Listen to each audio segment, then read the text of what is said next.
Ladies and gentlemen, hey, hi, how you doing? Welcome back to the channel. Thank you so much for stopping by. The Season 4 Reloaded patch notes are here. We've got new content changes, gameplay updates, weapon tuning, all sorts of stuff to break down today. We're getting into it all. Pretty large update when it comes down to it, between all the new things being added and all the new things being changed. As we break down the patch notes, if you enjoy the video, let me know by dropping a like on it. Let's try and aim for 2,500 likes on this one. And if you're new to the channel, or if you're a part of the 54% of viewers who have not already subscribed, every day I got you covered with everything going on in COD, news, updates, loadouts, tips. You're gonna find it all right here. So feel free to hit that subscribe button. But that said, let's jump into these patch notes. First off, we're gonna start off with all like the basic changes and everything here. Once we get to the weapon changes and all the weapon tuning, we'll go over to the Clean Raven software site where we can see all the weapon changes a bit easier with different colors so that it's easier to understand. For this week for the playlist though, first and foremost, we got Zombies Royale going on, but we also have standard BR quads, solos, duos, and trios on there as well. Plunder quads is available too. We've got Rebirth of the Dead quads, and then also standard Resurgence quads, and all the squad sizes for Resurgence on Fortune's Keep as well. Now, we do have a new event coming later on in season. August 11th through the 24th is going to be the Titanium Trials Endurance event, and this is the whole Terminator crossover. It's going to come with various different challenges, including a way to unlock a brand new camo as well, an animated camo called Liquid Metal. I was actually able to sit down with Raven earlier on this week in a call and talk about some of this really cool stuff. So there's some very cool challenges and everything that we'll talk about once this event is actually closer to happening. But there's a lot of new challenges to actually win various things there, including some secret ones like win 20 times in Titanium Trials, which give you a brand new camo as well. For modes, of course, we've got Rebirth of the Dead. This is going to be just like Zombies Royale back over on Verdansk, one of the goated modes in Warzone in my opinion. Few new changes here.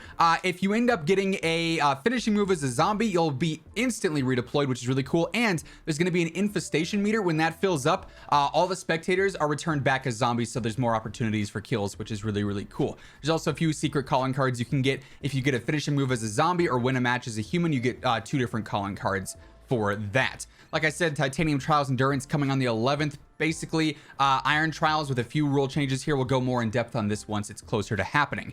Initially here for bug fixes, fix collision issues or exploit areas on Caldera as always. Fix an issue with the helicopter causing damage basically from the rotor blades to not be displayed in damage dealt. An issue causing players to lose their riot shields when down in a vehicle. An issue on Fortune's Keep where you can't mantle certain boxes in the sea caves. An issue with the Sten blueprint having an incorrect name. An issue with some MW attachments having incorrect names. An issue with the scaled snipe where some weapons would be unusable when swapping optic attachments. An issue causing the gravity inversion execution to throw downed enemies in an incorrect distance. An issue with the squad placement indicator in Plunder. Then lastly, an issue with the false prospector camo from being applied to weapons. That's the Fortune's Keep camo, I believe. And of course, they got the Trello board, which we're always looking at week by week. For general updates, private match support is coming in season to Fortune's Keep, so you can actually end up playing on that, which is really cool.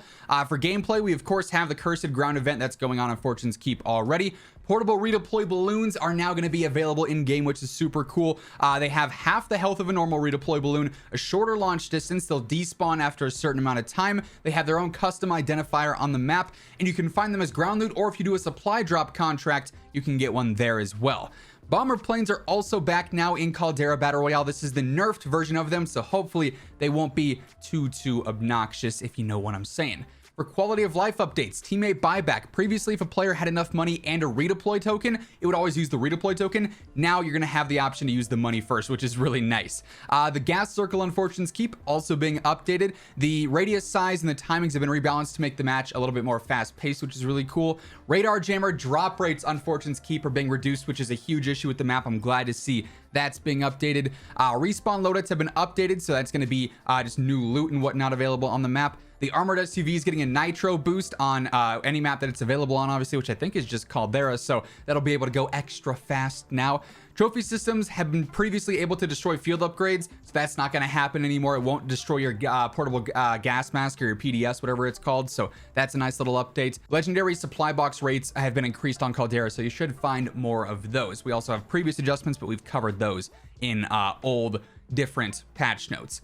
Now, perks. An important update to the perk will drop shortly after the mid-season launch to Serpentine in particular. So this is another thing that Raven actually talked about in this meeting I was a part of. Serpentine is going to be getting a nerf, and snipers are going to be getting some buffs here and there, but those are not happening today. They'll be happening in a few days, apparently, is what it was said. So later, shortly after the mid-season launch, perhaps later this week, maybe early next week, if I had to guess.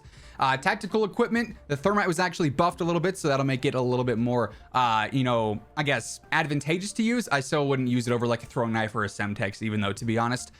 Base weapons from Vanguard Season 1 through 3 have been unlocked for all players, which is really cool. So if you don't have certain Vanguard weapons unlocked, now you do, but only through the first 3 seasons. Now, new weapons, we've got the Vargo S. It doesn't go through the unlock challenge, but in Vanguard, it said it was just 15 close range kills, which is ridiculously easy. I'm not sure if that's going to end up being the challenge. I feel like that might have been a typo. Hopefully not, but for whatever reason, it's not pushed on the patch notes here. We also have the Vanguard Zombies camos now live, which is really cool. So anyone who went through that very rough grind, you now have those to use in game. Redacted weapons, they're going to be making a return, which basically have various different perks on them. So it'll be tight grip and something like vital potentially, or a bunch of different Vanguard weapon perks are going to be available. So that's actually going to be really cool. Like this says, a combination of some more desired perks: fleet, steady, vital, hardscope, brace, so on and so forth. Recommended weapons are also coming. This is going to be a feature on the main menu that says, hey, you know, this weapon's being used a lot right now. It could be really good for your classes, so that'll be flagged as recommended. So it's pretty cool as well. Now we get to weapon adjustments, so let's head over to the clean ravensoftware.com version. So here they say the current health of the long-range rifle category is not where we'd like it to be. As it stands, the best performing builds are ones that have the least amount of recoil. It's time to change that. So on the bar, for the 30-inch barrel, the recoil control was decreased in general. On the 27-inch barrel, the horizontal control was decreased. There's no horizontal control on the bar. On the Clouser 40, that control was also decreased as well. On the Chariot WR, same deal. And for hardscope, the control that provides has been decreased. So in general, the bar is not going to be as much of a laser beam. The STG had its horizontal control decreased for the 760 barrel and the precision barrel. The Cooper 9mm 60 round drums had their horizontal control decreased. On the Intra Burst, the muzzle velocity was actually increased a little bit. Well, I'll go ahead and zoom in here too. NZ, here's a big one. The sustained recoil was decreased. That's huge. A recoil nerf there that hopefully balances it out. Also, the max damage range was decreased by a few meters. The minimum damage was decreased a decent bit, and minimum damage is the long range damage, so hopefully that doesn't fry as much over range.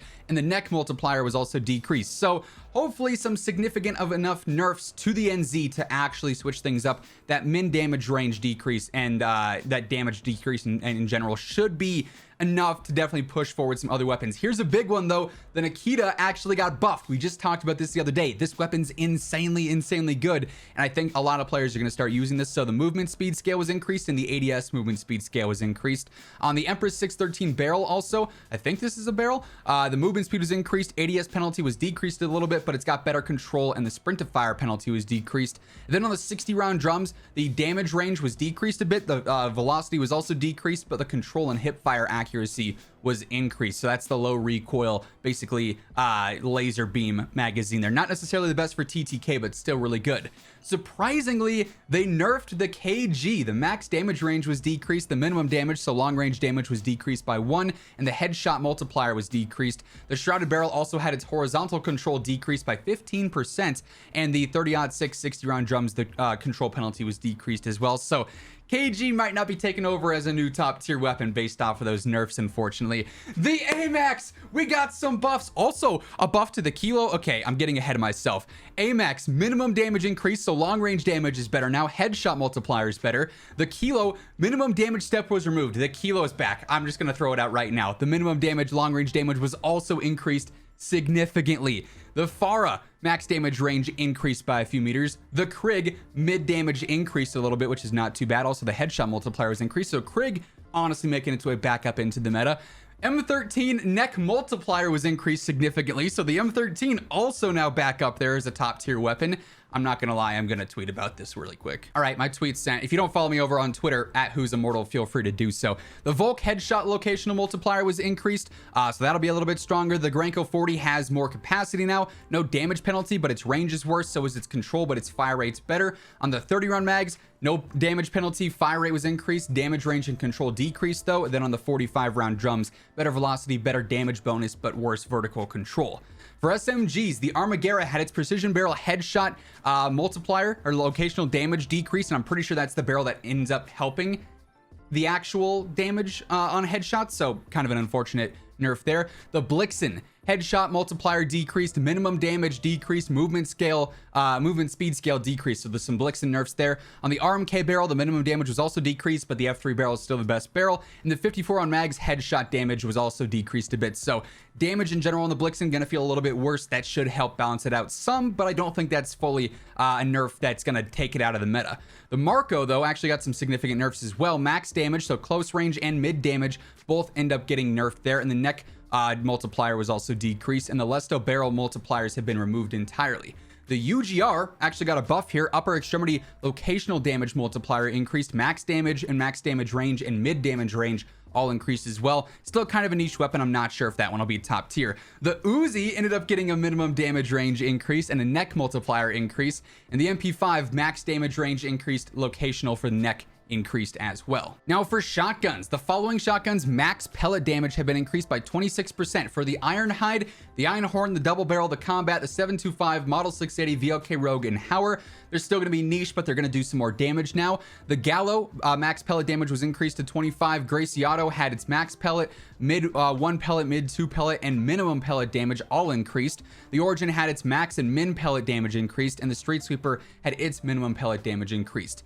So they're gonna do more damage, but obviously they're like only good through like 6-7 meters, which is super niche. They're gonna be slightly more usable, all these shotguns, but I don't see them being like broken or too obnoxious. For sniper rifles, we already know more changes are going to be coming here in the future. For the Car and the Vanguard, the ADS transition in and out times were decreased. The Rio 2K barrel has a better ADS now, and the 5-round mags damage penalty was removed, and the ADS time was decreased. For the 3-line, the max damage was decreased a little bit, but the upper torso, lower torso, and lower extremity multipliers were all increased. The idle sway was also reduced on the 5 times, 10 times, and telescopic sights too. Then for the PTRS, ADS transition in and out was decreased. For marksman rifles, the M1 Grand lower extremity multiplier was increased. The shrouded barrel velocity is better. And then on the British 12-round clips, worse velocity, but no damage penalty and better damage range and worse rate of fire. And on the 20-round drums, the movement speed penalty was actually increased. For the Shadow Hunter and the crossbow, the velocity on the bolts were actually increased, so those will be a little bit easier to use. For LMGs, on the Whitley, the MK9 barrel horizontal control was increased, which is pretty solid. For the rapid barrel, worse fire rate, worse velocity, worse horizontal control, but the max and min damage is now better, so that's going to be a little bit better for close and long range. The 150-round box's control penalty was decreased, and the view center scaler was increased a bit. Not exactly sure what that means. 45-round mag, worse fire rate, better control in general. For the padded stock, I believe this is, the initial control penalty was decreased, and the sustained recoil bonus was increased. Then on the UGM8, the 560 barrel, better neck multiplier, better horizontal control. For tac rifles, we're getting a lot of surprising weapon changes with this update, actually. Max damage range increased, and then on the M16, that was for the Carve 2. For the M16, max damage increased, so long range damage, and then the neck multiplier is better as well. M16 gonna be looking pretty good, I won't lie. For pistols, the melee lunge distance was also decreased, so you won't get clapped by some pistols here with this update. For handgun Echo and MW, I'm not sure what Echo is, maybe the Deagle. The max min and mid damage were all increased. The Rat also had its minimum or its mid damage increased, sorry. The BO3 TT barrel here, worse rate of fire. The Grenko 14-round mags, worse velocity and damage range. And then on the 12-round mags, no damage penalty anymore. Then for attachments, recoil booster vertical control is now decreased by 1.5%. That's not incredible. Fun fact, the recoil booster was only previously boosting horizontal recoil, so you will notice a little bit more recoil when you're using the recoil booster now. For underbarrels, the bayonet movement speed's better. The Carver foregrip recoil vertical control is decreased by 2%. And then also the strife angled underbarrel horizontal control is decreased. So they're basically just adding a lot more recoil to a lot of these weapons. Then of course we got the T800 and T1000 skins coming for Terminator in season. I don't believe they've released the date for that happening yet, but of course when it happens we'll be talking about it. And then lastly, for downloads on PlayStation, 4.6 gigs, on Xbox 4.5, on PC 5.8 if you only own Warzone, 6.6 if you own Warzone and Modern Warfare. So that is effectively all the changes in this update. Some awesome buffs to MW weapons, which you love to see. We're of course going to be talking about the best weapons and everything like that in the coming days. We're going to be going over the best Vargo-esque setup later on today as well. So lots to go over in the coming days. Make sure you're subscribed. That way you can stay up to date with everything going on in COD, the new best loadouts, all the other changes we might see in the coming days with sniper adjustments, the serpentine nerf, everything like that. Be sure to hit that subscribe button. And if you enjoyed this video, let me know by dropping a like on it. But once again, thank you so much for tuning in. And until next time, take it easy. Have an awesome rest of your day. And I'll catch you guys later. Peace out.